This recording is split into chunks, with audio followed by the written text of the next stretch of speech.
Hey there, this is Jonah with Gray Area. Welcome to our series Spotlight, where our mission is to build a bigger and more united house music community by sharing new and exciting artists, festivals, and event brands with you.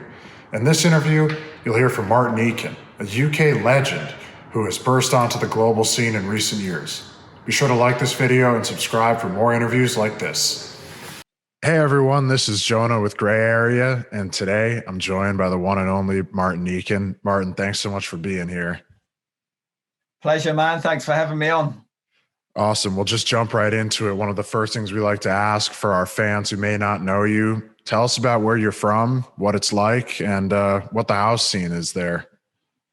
So I'm from London, England, UK, and the house scene is pretty good, man. It's we got a nice, healthy scene here.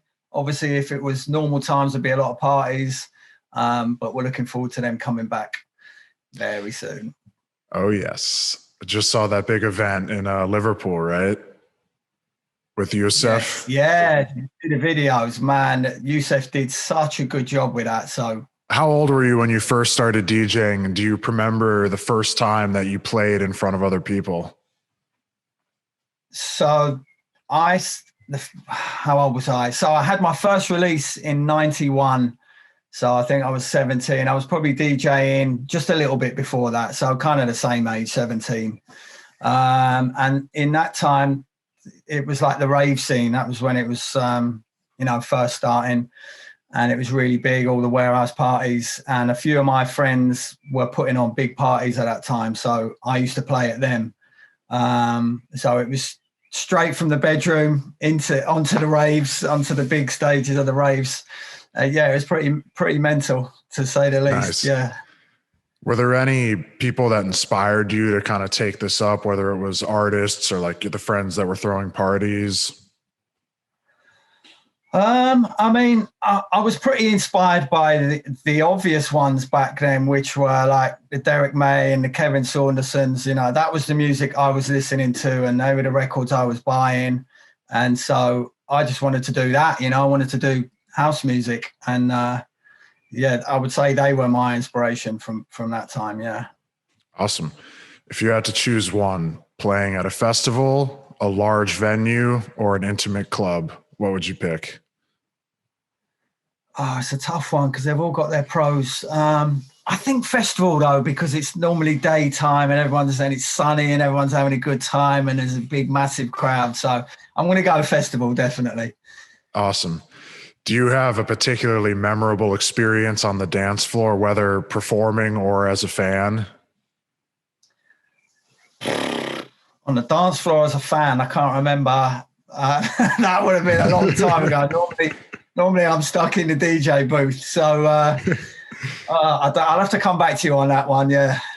No problem. One of the things we like to ask is, I think in this world, it's assumed that, the artists like only listen to house, techno, whatever it is.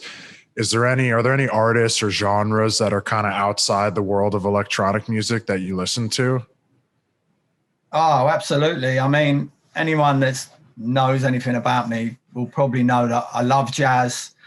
I play jazz piano. I study jazz piano, and that's actually what I listen to at the flat. I've got an old 1968 record player, and I play all my old jazz records on that.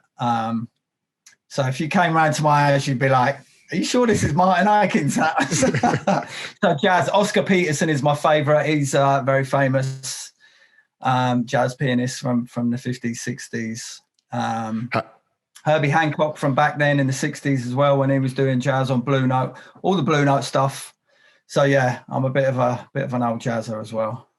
How did you get into that? Was it being played around the house when you were a kid, or what was that discovery like? It wasn't actually. It's just from my love of piano. So when I taught myself how to play when I was like early teens, and then after that I went on a jazz course, and then studied jazz piano and just got into it from that. But I think it was just the ultimate way to play piano, and that's where it ended up for me. Awesome. Next thing, if you had the opportunity to curate or book out, the the perfect club night that you were playing at, who would be on the roster or the lineup with you? And would you be playing back to back with anyone? Oh, that's a tough question. I'd have to put all my mates on there, obviously, because otherwise they'd be like, "Wait, why aren't I on there?" So definitely Fish would be on there. Chris Lake, Noizu, Biscuit, all my pals. I'm sure there's some I've missed off there. Maybe some old guys as well. Derek May, someone like that, and it'd have to be a back-to-back with Fish because he's just mental, and it'd be good fun. So, yeah. Like his energy on stage is just kind of out of this world. It's refreshing, I think, in that world of tech house where people can be like pretty muted, and he's just like, I'm having a party. Definitely. That's what's good about him. He brings such a good vibe to the party and the DJ booth as well. So. Absolutely. One of the things I think we've seen a rise of in kind of the last year or couple of years is the increase in popularity in these like branded parties, whether it's, Circo Loco, Jamie Jones Paradise, Elro. Are there any of those that, you would really love to be a part of or that you think are just doing a great job? Well, all of those ones you mentioned are definitely doing a great job. Would love to be on a Elro. That's always been a little dream of mine to be on one. I'd like to be on all of them, but yeah, Elro is the one that sticks out definitely because it's just, I think it's kind of unique with all its production and that, Yeah, absolutely. And I've been to them and they're an amazing vibe as well. Awesome. One of the last thing I want to ask before we kind of get into your more recent career is, as you mentioned, you've been doing this for a long time. And I think for people who have discovered you recently, they might not know that. I know you used to literally make mixtapes on tapes, and you posted this on your Instagram a couple of years back of somebody like finding a tape that you had made in like 1992. Can you just tell us about kind of, what it was like growing up in that scene where, you're literally recording on tapes, you're passing them out. What kind of equipment were you using? And, as you mentioned, the warehouse scene in the UK, just kind of how those things were all wrapped into each other. Yeah, it was a lot different then because it wasn't a thing to be a DJ, where it is now, everyone recognizes that a DJ is a sort of career choice. Back then, it was not a career choice, I was still having to do my apprenticeship whilst trying to be a DJ. And it was harder to buy equipment as well. There wasn't loads of choice. So I had one Technics turntable, and then I had one Sony belt drive turntable that was my dad's that he moaned about because I broke it. And then I had a mixer from, we all used to use like Realistic was the brand, and that was from a shop called Maplin or Tandy. Did you have those over there? I've never heard of it. Yeah, it's a pretty old school shop. I think they've gone now. We used to have them here. They've definitely gone from here. And then, just used to record it onto tape, my dad's old tape, Sony tape deck, and then pass it out. That was pretty much the height of advanced technology back then. There was no CDs or anything. That was way before CDs came out. Oh, man. But yeah, it was good times. I think even just you mentioning CDs, for people that don't know, it's so easy for newer fans to just assume that, you carry your flash drive around, but it's like, they're actually called CDJs for a reason. And like, exactly. you were burning these. Yeah. So, getting into your career, I think people may not know, but you used to be a drum and bass guy. And, some of your first releases kind of had, whether it was like the Rage EP or the I Know EP, a little more of that bass house sound, a little more breakbeat, drum and bass influence. Kind of who was pushing you at that time to create, and, were there influences, and just tell us about your early sound. I think I've always been influenced by the early stuff that I started out doing. like I said, 91 is when I started. So that was the rave era. And then that moved forward a few years later into drum and bass. And then even a few years after that, I kind of meandered into doing garage and stuff. So just to go back to the music that I make now, and even the era that you were talking about with the Rage EP, that it's always been influenced by the stuff that I started out making back in the early 90s. I've always got a little bit of that in there somewhere. So, as your career progressed, it felt like over time, and I'm sure you can allude to this, like you progressed more into that tech house world and kind of switching your sound to that 4 on the floor beat. When I was listening through your music, it felt like the Pulse Wave EP in 2018 was maybe a bit of a turning point. Followed this with a Tool Room release. And, obviously we know what Tool Room's about. They're like some of the kings of tech house. I think, you were a rising name in the tech house world. And then 2019 comes, right? And if people didn't know you before, I think they had to know you now. You came out first, I believe, with that No EP on like Lee Foss's label, which was really creative. And then, Hooked came out. And I'm just, I'd love for you to kind of walk us through that process. When you're in the studio making a song like Hooked, do you know it's massive right away? Kind of what is your mindset when you're making it? And who did you first send it out to, if it was Fisher or someone else? I mean, when I'm making tracks, I always try and make something that I would want to play. That's like the remit of what I do. If I'm working on an idea and I think, would I play this? If the answer's no, then I don't go any further with it, So when I finish something, I always think it would be something that I'd like to play, because that's, as I said, that's the remit of what I do. So for me, I always think my tracks are good when they're done. I know that might sound a bit big-headed, but those tracks, the No and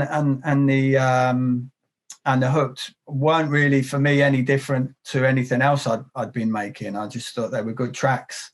The weird thing is, I think sometimes it takes a while for people to sort of latch on to what you're doing. I'd sent that out to a good few people, both of those tracks actually, and no one was interested. And it was kind of making me doubt myself. And I was thinking, are these tracks any good then? I thought they were good, it goes down well when I play them, but it wasn't getting any traction when I was sending them out.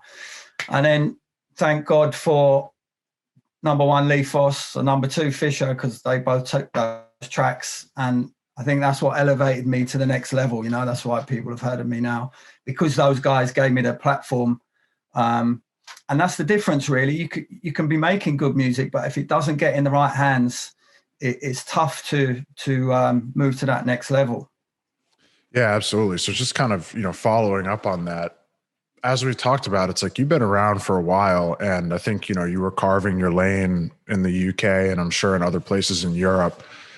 After those tracks, like we talked about before the interview, you're playing in New York. I'm sure you're getting other shows in the US.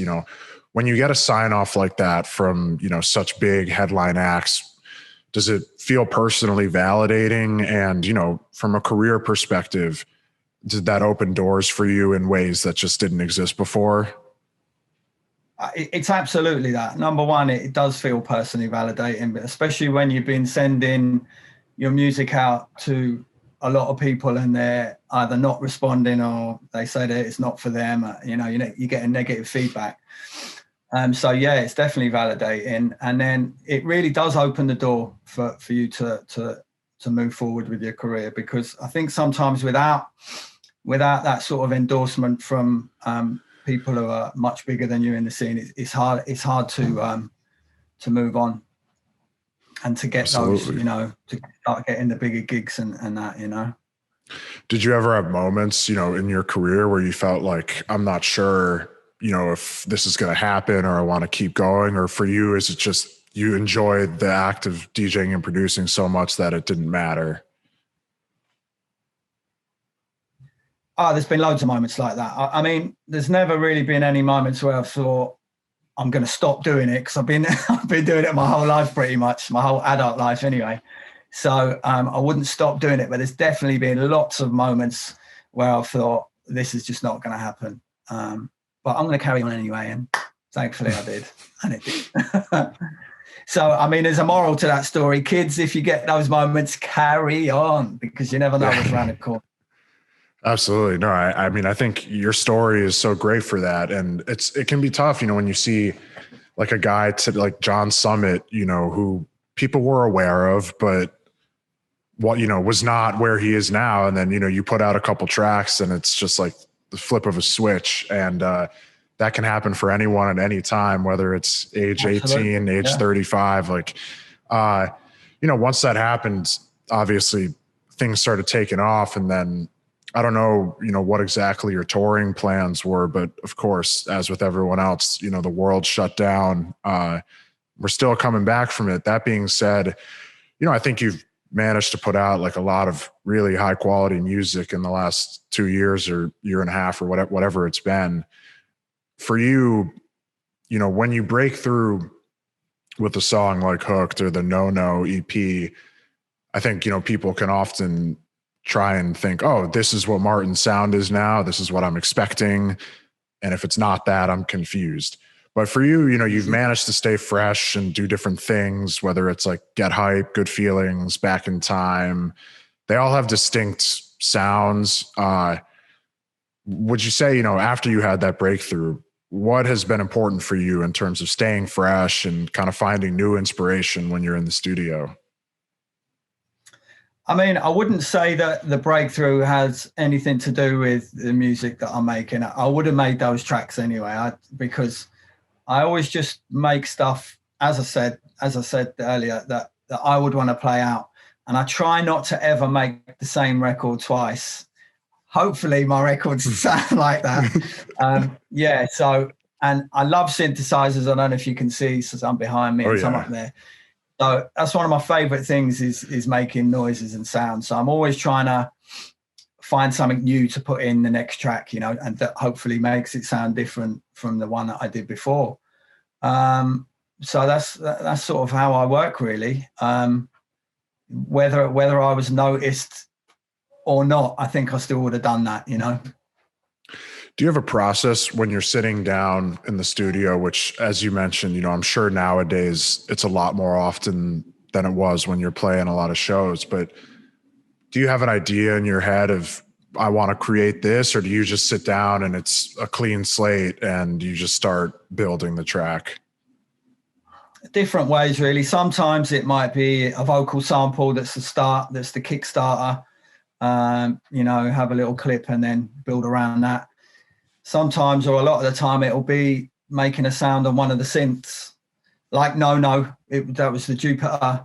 I made that sound first, and then I actually had that vocal sat on my hard drive for about 5 years. I knew I wanted to use it, so and then when I made the sound on the Jupiter, I knew that they would fit together, or thought they would fit together.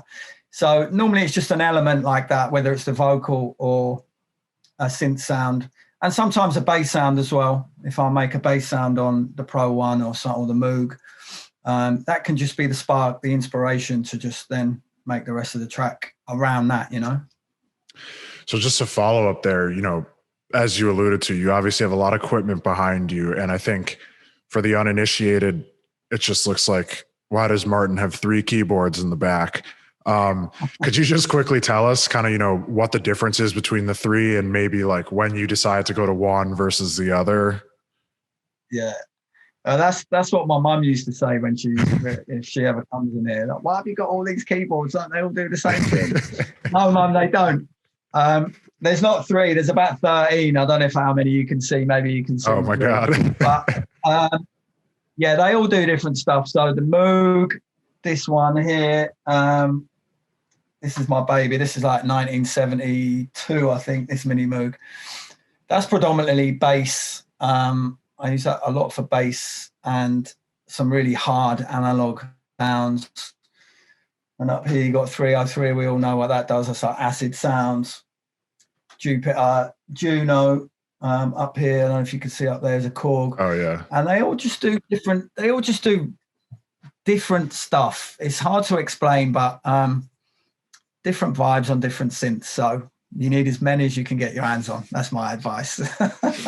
Definitely. I mean, look, that's why I think, you've managed to stay fresh. Like that studio is no joke. One of the things, as we're getting back to playing live shows, I know you're going to be coming to New York, playing Electric Zoo. I don't know what else you have lined up, but hopefully plenty of things kind of for the future for yourself. Do you have any visions around what you'd like, your live show to look like as, you become more and more of a solo headliner, whether it's, I want a lot of lasers or more of an LED design or visuals, what's the dream for you there? Well, you hit the nail on the head there. Lasers. I mean, that's going back to the old rave days in the 90s with the big green laser going across and everyone's hands in it. Yeah. Lasers, 100%. Give me some lasers and some nice visuals behind me. I think I need to get some of that on board. That'd be nice. Yeah, definitely. One of the things we talked about in the beginning was some of these branded parties, events, and kind of the impact that they're having. For you down the line, do you see yourself trying to kind of work in a bit of a curator type role, whether it's having your own label or, being part of one of these brands that's putting on parties? Yeah, absolutely. I mean, having my own label right now is not something I can do because I'm contracted to do something else. So that would have to be in the future.